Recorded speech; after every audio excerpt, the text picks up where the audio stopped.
Today on Clear Your Clutter Inside and Out, we're talking about clearing and organizing your home office space. Are you still working from home full time or on a limited basis and trying to keep your office space organized? Do you need some help with your email or your to do list? What one thing do you need to do when you're working from home? Learn about creating a peaceful office space as we begin our month focusing on interviews. Do you control your clutter or does your clutter control you? On Clear Your Clutter Inside and Out, we'll teach you awareness as well as action steps to create change in your life. Come on, let's get started. The month of October is inspired because I've been wanting to do interviews for a while.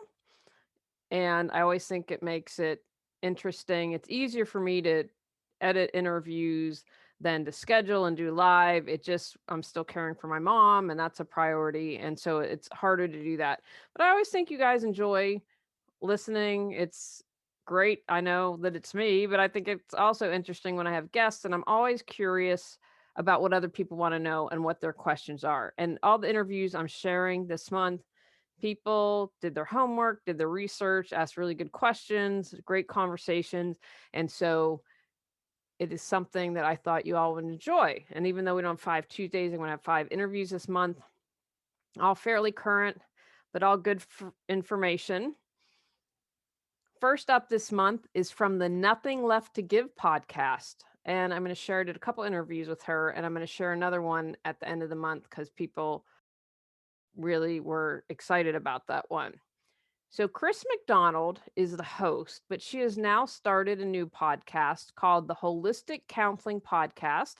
And that's holisticcounselingpodcast.com. And I'll put that in the show notes and on YouTube. She has almost 40 episodes from Nothing Left to Give, and they're still available for you to listen.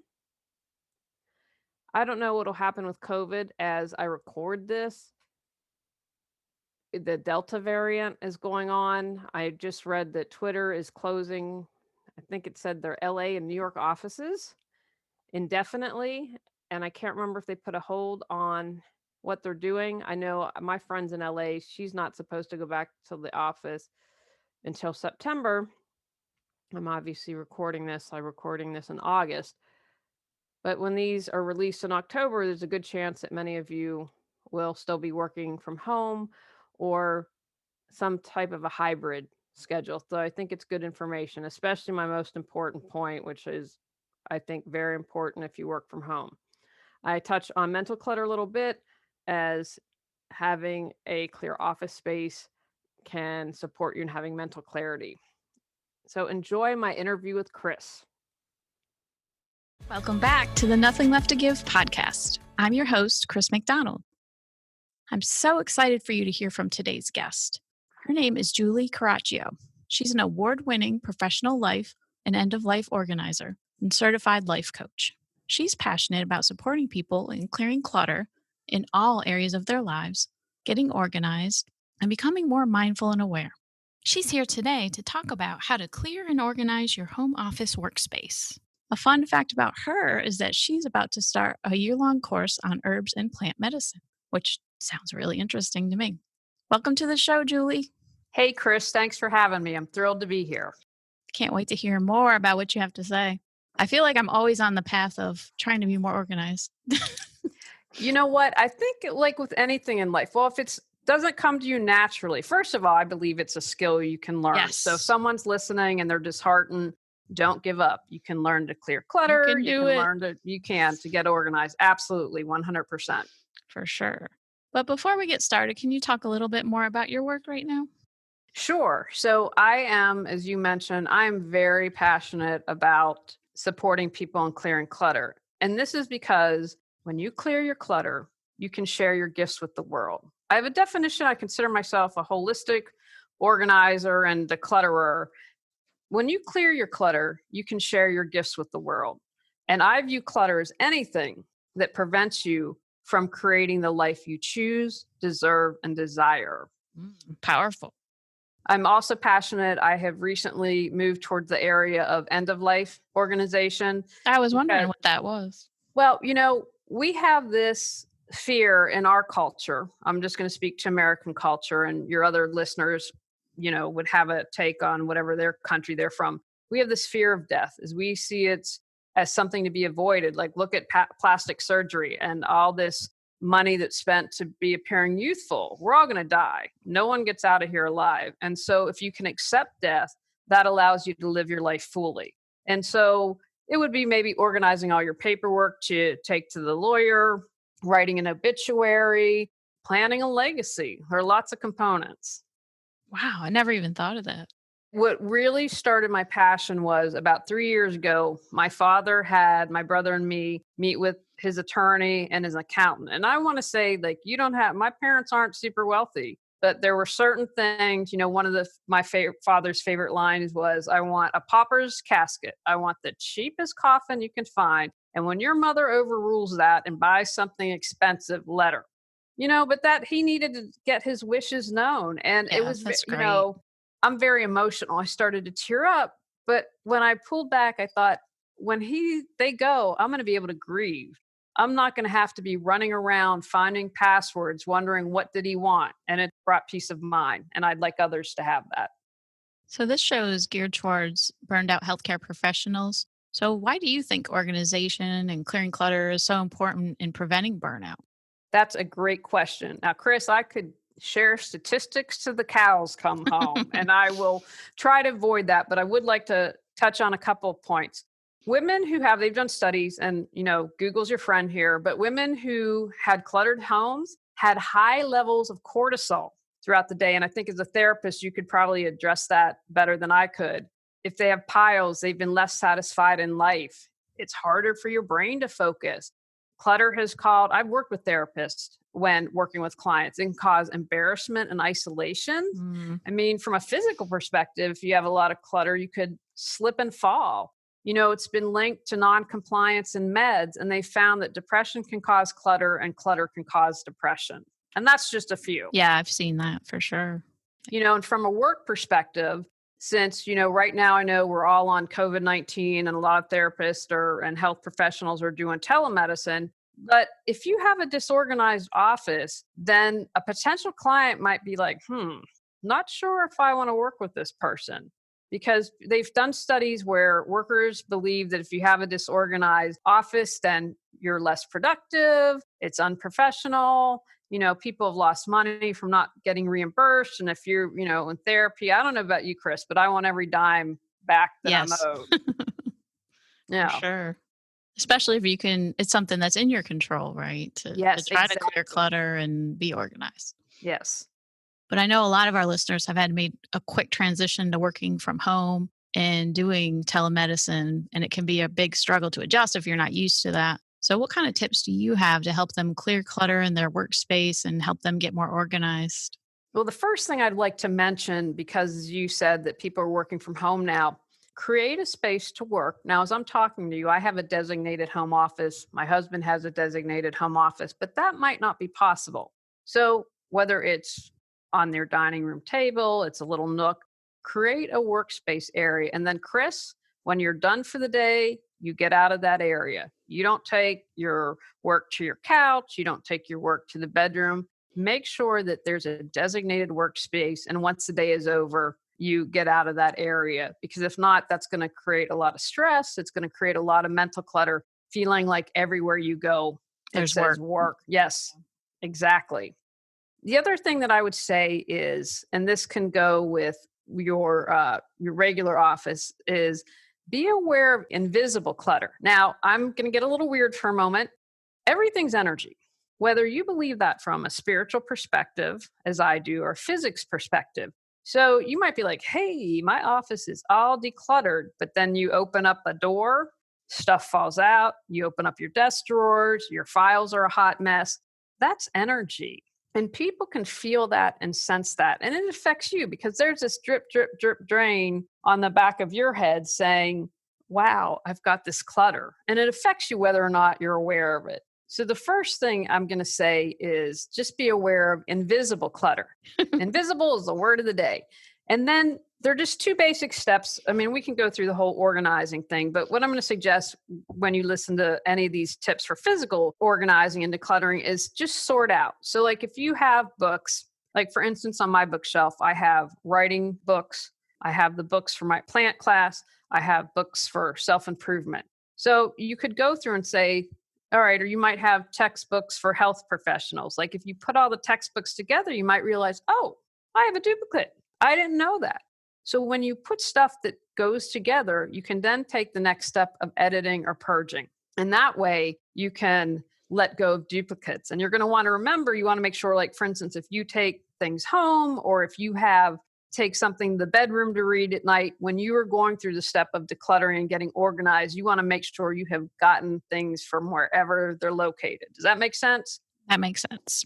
The other thing I would suggest is to look up your space. And so, one thing that helps keep clutter at a minimum and to get organized is to create areas or zones. So, for example, I have a reference bookcase in my office, and I use that. I put where I have to get up and go get something because I use it infrequently. The filing cabinet is a whole other area. Now, that's a little closer because I do filing a little more often than a reference book. And then I have an area for podcasting. I have an area for writing. And so I've set up different zones, which has allowed it to be like, okay, I know this is the home. When I'm finished, I need to return the book there. I need to return the file there. And so that's one thing that is going to help you keep your space decluttered. Mm. So really making that conscious effort to keep the spaces where you've designated them and putting stuff back is important. Exactly. And the other caveat I'll say, which might sound again a little strange, but I've seen it with clients. Are you inspired to be in your office? Mm. You know, if you come in and you hate the wall color, or it just is not inspiring, or it's too cold, or it's too hot, make sure you've created an environment where you want to work. That's really important. What do you think would be important to have like on your workspace area that could be inspiring or make you feel more comfortable? Well, you know what? That is a really personal question. So, for instance, I just got a bunch of dried lavender. I love the Oh, smell of that sounds nice. lavender. Yeah, Trader Joe's, really good deal. So I went and got some lavender. I have pictures in my office. Now, some people might disagree with this. I have a cat tree. So we've got one of the kitties who's snoozing right now with me. But, you know, to me, they bring in life Hey, and good yes. energy. And so if you're inspired by pictures or quotes, like I have on my bulletin board, That's a good idea. Yeah, 365 days of greatness. You know, whatever it is, if you're visual, make sure. If you smell, then get the dried lavender or do an incense stick. Whatever it is that, you know, when you look at that, and, you know, it's like the cats. I want to make money so they can live a wonderful life. That's part of my inspiration. So whatever it is, it's going to inspire you. I have my essential oils too on my desk now, and tried to Excellent. just set it up with some crystals, just some things to kind of ground myself, and with all my hand washing, I got my hand cream. Excellent. No, see that's perfect. Yeah, exactly. And my room spray, so I sprays to get rid of negative energy, and this is all stuff that I was using at my office, and I realized when I got to my home office, I was like, wait, I don't have this set up properly the way I want it. So right. And then didn't that make a difference when you brought I feel better. Yeah. Yeah. Because I think a lot of us are thrust into this full time. I was doing telehealth part time, but a lot of people just to be thrown in full time, and even if you've never done it, it's like discombobulating. But you know what?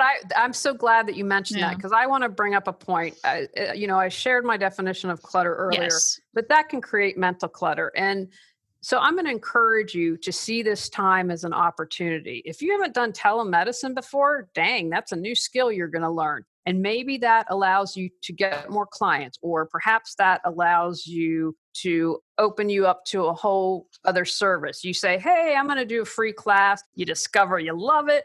People are interested, and you've just created another source of income. And one thing that I've noticed through life, Chris, is when I try to control everything, good luck with that. And so when this first happened, because my business currently is pretty much in the tank. Now I've got books and classes and some other things, but the main source of income is gone. And for a moment I panicked.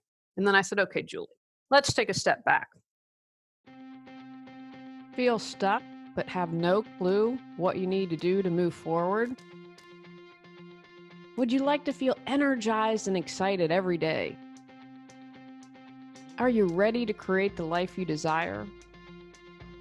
Julie Caraccio supports you in finding the answers within and then taking action to make changes happen. Visit reawakenyourbrilliance.com to learn how Julie can support you with life coaching. Your husband has job security. They've frozen hiring. You are going to be okay. You have family. You're not going to be put on the street, blah, blah, blah, blah, blah. And so when I came into that moment and said, I'm going to be okay, and I relaxed, I found out I had an unexpected source of income. And this was randomly found, Chris. It was like, I'm doing this, this, and this.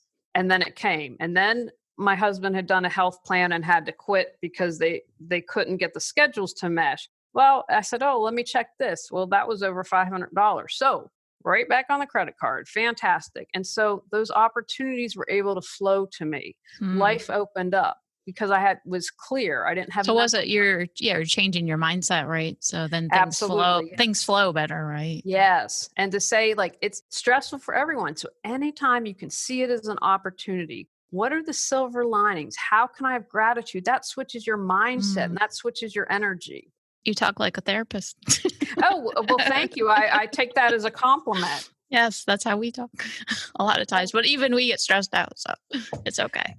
No, but that's great while you're doing the podcast because, health professionals need this resource. For sure. And I know another stressor, and I know a lot of colleagues have the same problem, is just keeping up with email and organizing. And I don't know about you, but with this COVID-19, I have had an abundance of email from every company I've ever dealt with, or insurance, or their COVID-19 policies. And it's just trying to keep up with that and keep my email somewhat organized. So do you have any recommendations on that? I do. And this is what I learned. One of the best tips I learned from a productivity specialist. Productivity is not my specialty, and that's an area unto itself. But this changed how I viewed email. And their suggestion was switch from thinking you're checking your email, because how often I say I've got to check my email, to processing. Because when you do that, you have to make a decision. Yes. So I get an email. Can I delete it? Do I have to take action? Can I hand it off to my assistant or my virtual assistant? Do I need to defer on it now because someone says, I don't know, ask a question that you need to think through? So that's the first thing. Switch your thinking from checking to processing, because that's going to force you to make the decision. Because how many of us have emails languishing in, the no decision zone? And a lot. Then, right. And then also process your email. I remember when I had my last job, they had Outlook, and I hated it because you'd get that unread mail and there'd be a ding, or you'd see that bold thing, or you'd have the little envelope at the bottom of your screen saying that the email needed to be answered. And so block off certain times for it. So meaning maybe you check your email from 9 to 9:15, 12 to 12:15, 5 to 5:15. Don't be feeling like you have to respond every second of the day. You can also group similar messages together, like creating a folder. And one of the biggest mistakes I see that people make in getting organized is they say, well, so-and-so did it. They're the latest and greatest. And you don't take into account how you like to do things. And the example I'll use is my addresses in my phone numbers are organized by first name. So C for Chris, J for Julie. I don't do it by last name. Now, and most people tend to do it by last name. Now, for whatever reason, that works better for me. So it's really important to take in your lifestyle, how you do things. So if you group similar messages together, maybe you need to do it by topic, like COVID-19. Yes, I have a whole insurance, folder. Right. COVID-19 insurance, or you do by project or contact, but it's got to make sense to you. Yeah. Well, that makes sense. Instead of just thinking about, well, this worked for someone else, doesn't mean it's going to work for you. So you really do have to know thyself, right? Yes. For sure. Make it a lot easier. That's really helpful.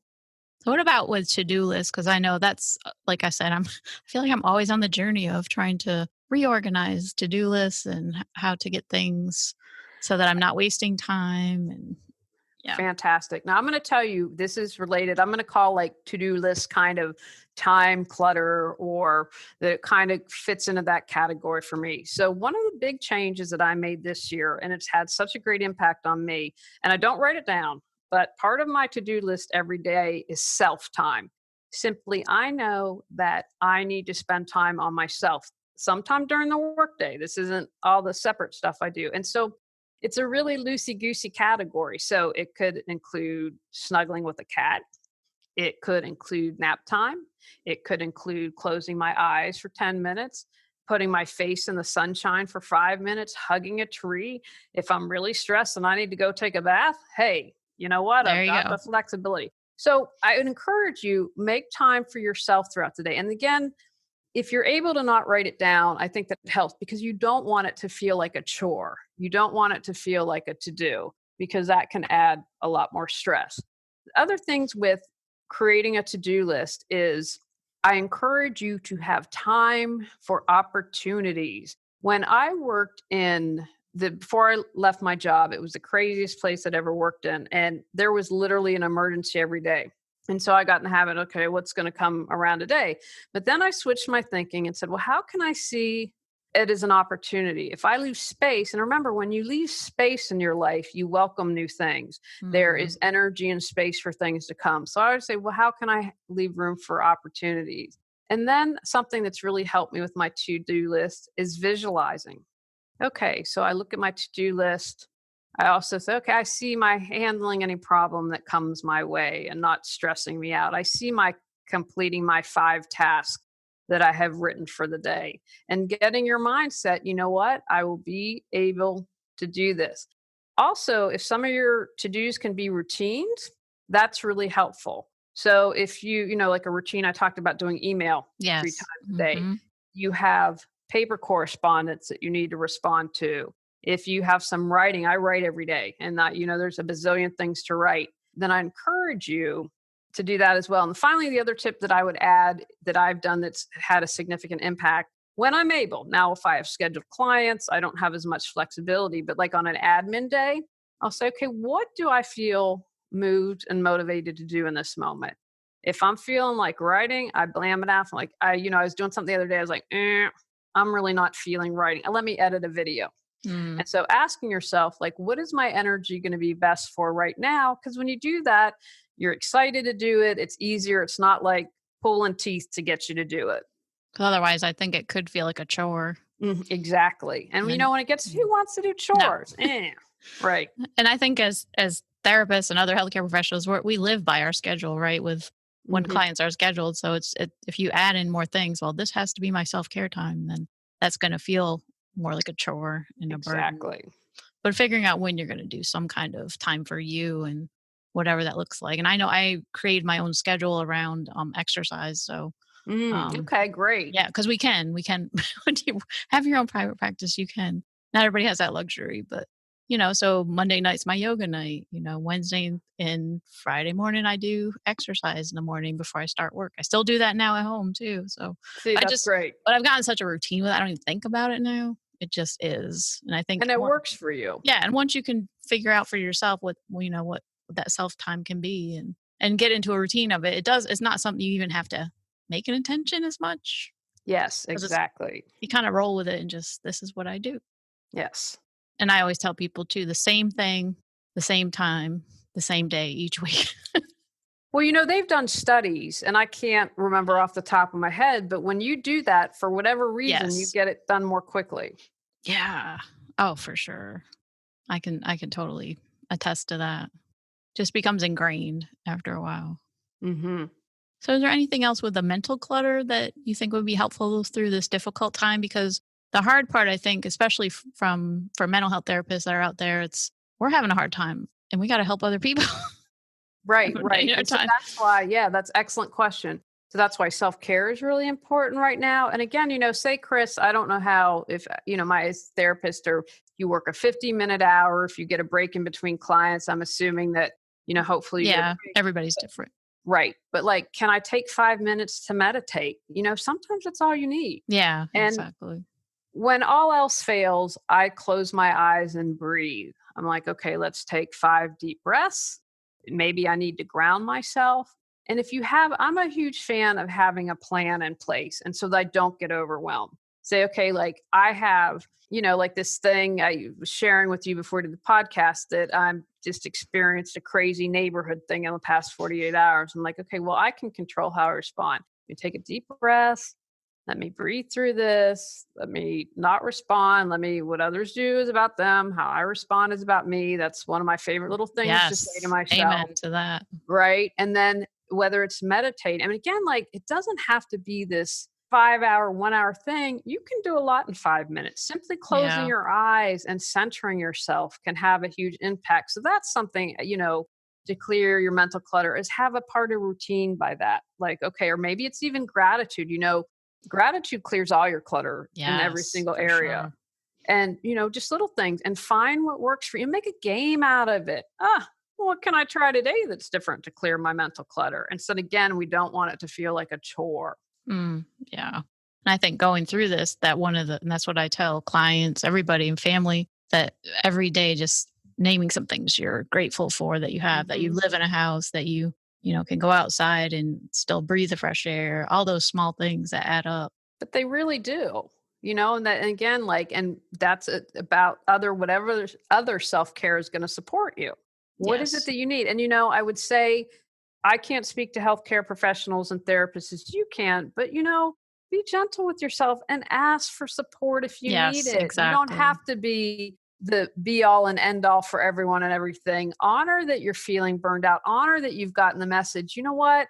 Something's off here. I need to reach out. No one's going to think anything less of you. Right. It is a hard time. And I think just having that self compassion is. Yes. So, what is your greatest passion outside of your career? My greatest passion outside of my career. Well, I am very excited about this. I literally start tomorrow. I'm excited about this online herbal and plant medicine class. When I had a really rough year in 2018, someone that I love and trusted, who I consider a mentor, said, let's try some teas. And that's really had a huge impact on me. And I would say also my family, the cats and my husband. I feel very fortunate to have them in my life. And that's why I do what I do. And how many cats do you have? We are now have 5. Oh my We gosh. we had 3 and then I fostered 2 kittens Nice. and we went and we would do the adoption fairs. I'm like, I can't let them go. And they're black cats or tuxedos and they have a less likelihood chance of getting adopted. And I was like, it will break my heart if they go. So and they were feral and that was the whole process. But yeah, we're a very happy cat home. Great. So, what's your favorite quote or mantra that you live by? Well, I like the one I shared earlier about don't take anything personally. What others do and say is Yes. about them, how you respond. But I would say the other one is to trust that you'll get what you need when you need it, and just be like, it's going to work out. It's all good. And you know what? You always can't see it in the moment, but No, a lot of exactly. times later on, you can. Hmm. That would be a good one to put on your desk or work area. Yes. Yes. Although mine also says, I got a little sign that says, breathe and let go of what no longer serves you. Oh, perfect. Wow. That's awesome. I always like tell people to just having signs to say, be mindful. Yes. Remember the mindfulness being in the present moment. Yes. So, have I missed anything you think our listeners need to know about that we No, didn't? I think you've got it all. I just would remind them that they're good enough, worthy enough, and loved no matter what. And especially in these stressful times, we can sometimes forget that. Amen to that. So, what's the best way for listeners to find you and learn more about you? If they go to reawakenyourbrilliance.com, they can find me on social media. They can find my podcast, Clear Your Clutter Inside and Out, as well as my Of books. course, we need it this Excellent. time, don't we? Holy cow. Absolutely. I hope you enjoyed today's podcast and received a lot of helpful information on clearing, decluttering, organizing your home office workspace. Take actions from today's podcast. Check out Chris McDonald's podcast, The Holistic Counseling Podcast. Create a designated workspace. When you're done working, leave your work area behind. Sort your items into categories. Edit and purge your stuff. Put everything back in its home. Create areas in your workspace. Recognize your invisible clutter. Make your office inspiring. Process your email. Make time for yourself throughout the day. On our next episode, we're talking about sustainability explored. Go out, clear your clutter to create the life you choose, deserve, and desire. When you clear your clutter, you can share your gifts with the world. Sign up for our free newsletter at reawakenyourbrilliance.com. If you've enjoyed Clear Your Clutter Inside and Out, please rate, review, and share us.